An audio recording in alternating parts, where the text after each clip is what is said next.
हरे Krishna.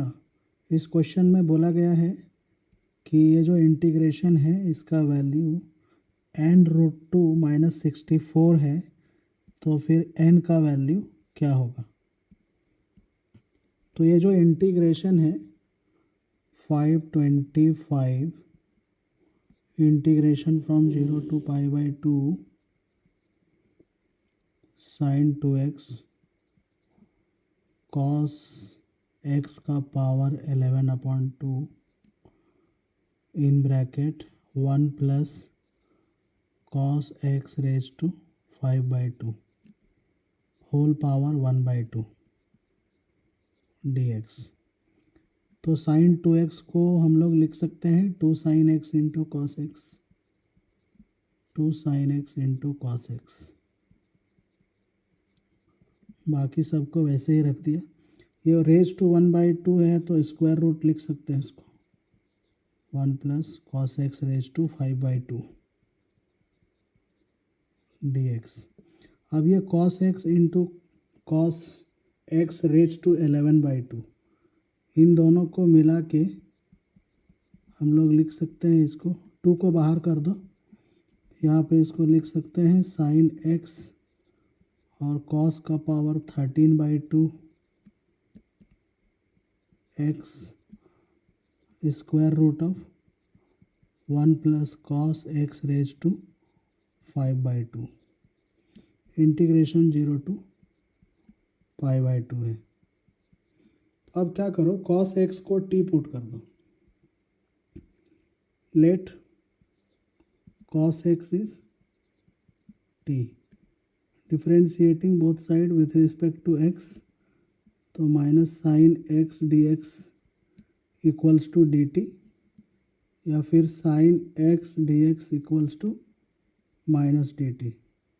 Limit भी change होगा, new limit क्या हो जाएगा, at x equals to 0 t कितना आएगा, cos 0 1 आएगा, at x equals to π/2 t आ जाएगा 0। तो इंटीग्रेशन फ्रॉम 1 to 0 होगा, ये न्यू लिमिट है। तो 2 × 525 integration from 1 to 0 sine x dx is minus dt, तो माइनस को बाहर रखो, dt को यहाँ पे, cos x को हमने t बोला है तो t रेज टू 13/2 हो जाएगा, और ये स्क्वायर रूट के अंदर 1 प्लस t रेज टू 5/2 हो जाएगा। अब ये माइनस साइन को अगर यहाँ से कैंसिल करना है तो ये लिमिट को रिवर्स कर दो, 0 to 1 कर दो, 2 × 525 integration from 0 to 1 t raise to 13/2 square root of 1 plus t raise to 5/2 dt। अब ये इंटीग्रेशन में ये जो स्क्वायर रूट है ये प्रॉब्लम क्रिएट कर रहा है, तो इसको t बोल दो, square root of 1 plus t raise to 5/2 को t नहीं कुछ अलग वेरिएबल z बोल दो इसको, या इसको स्क्वायरिंग बोथ साइड करके लिख सकते हो, 1 plus t raise to 5/2 equals to z square. इसको differentiating both side with respect to t, तो LHS का डिफ्रेंशिएशन हो जाएगा 5/2 t रेज टू 3/2, और इधर हो जाएगा 2z dz/dt, तो dt को इधर शिफ्ट कर दो, तो यहाँ से dt क्या आ जाएगा, यहाँ से dt आ जाएगा 4/5 z dz, और ये t रेज टू 3/2, ये dt का वैल्यू। ये जो t है इसका वैल्यू हम यहाँ से निकाल सकते हैं, यहाँ से t का वैल्यू निकाल सकते हैं, t रेज टू 5/2 कितना है, z स्क्वायर माइनस 1, तो t का वैल्यू कितना हो जाएगा, z square minus 1 raise to 2/5, तो ये t का वैल्यू यूज कर सकते हैं हम लोग यहाँ पे। तो ये हो जाएगा 4/5 z d z upon T के जगह लिख दो z² - 1 होल रेज टू 2/5 और यहाँ होल पावर 3/2 है, तो ये 2 कैंसिल हो जाएगा, तो पावर 3/5 बचेगा।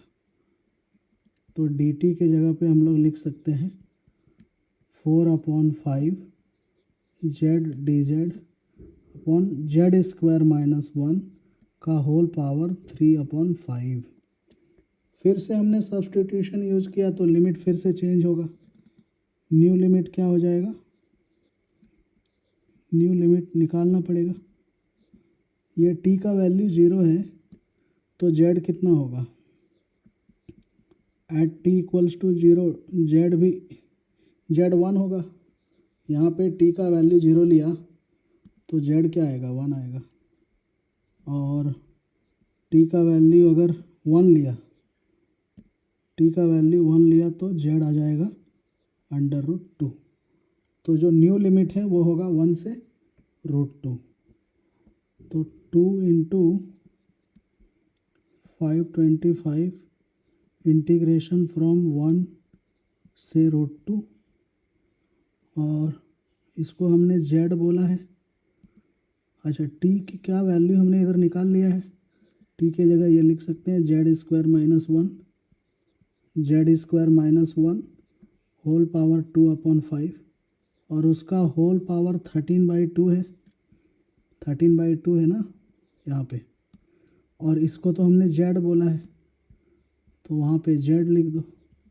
और dt है तो dt का वैल्यू यहाँ पे हमने निकाल दिया, dt के जगह ये वैल्यू लिख दो 4/5 z d z upon z² - 1 whole raise to 3/5। ये जो 4/5 है इसको बाहर कर दो तो 2 × 525 × 4/5 इंटीग्रेशन फ्रॉम 1 से √2 और यहाँ पे 2 कैंसिल हो जाएगा पावर, तो z² - 1 का पावर 13/5 बचेगा। और यहाँ पे डिनोमिनेटर में z² - 1 का पावर 3/5 है, तो दोनों का बेस सेम है z² - 1, तो पावर सब्ट्रैक्ट हो जाएगा और ये z × z² हो जाएगा dz। तो ये हो जाएगा 5 से ये कैंसिल हो जाएगा 105 टाइम्स, तो 2 × 4 × 105 इंटीग्रेशन फ्रॉम 1 to √2। ये हो गया z² - 1, ये दोनों मिलके कितना हो जाएगा 10/5 मीन्स 2 हो जाएगा। इसको a - b का होल स्क्वायर में ब्रेक कर दो, तो ब्रेक करने के बाद ये आ जाएगा a - b का होल स्क्वायर में ब्रेक करोगे तो ये आ जाएगा z का पावर 4 + 1 - 2 × z का पावर 2 और बाहर में है z² dz। तो ये कितना हो जाएगा 2 × 4 × 105 इंटीग्रेशन फ्रॉम 1 to √2। ये हो जाएगा z⁻6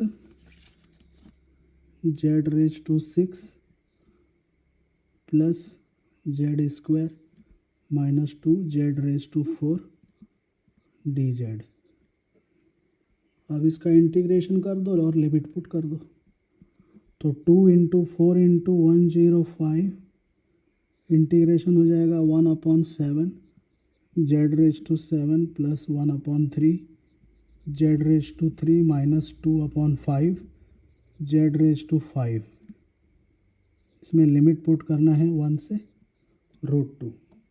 तो जहाँ जहाँ पे z है वहाँ पे √2 पुट करो, तो ये क्या बनेगा, ये हो जाएगा 8√2/7 प्लस ये बन जाएगा 2√2/3 और ये बन जाएगा -8√2/5। तो जहाँ जहाँ z था वहाँ वहाँ √2 पुट कर दिया, माइनस लोअर लिमिट पुट करना है। अभी जहाँ जहाँ z है वहाँ वहाँ 1 पुट करो, तो ये 1/7 प्लस 1/3 माइनस 2/5 होगा। तो 7, 3 और 5 का एलसीएम कितना हो जाएगा? 105 एलसीएम हो जाएगा।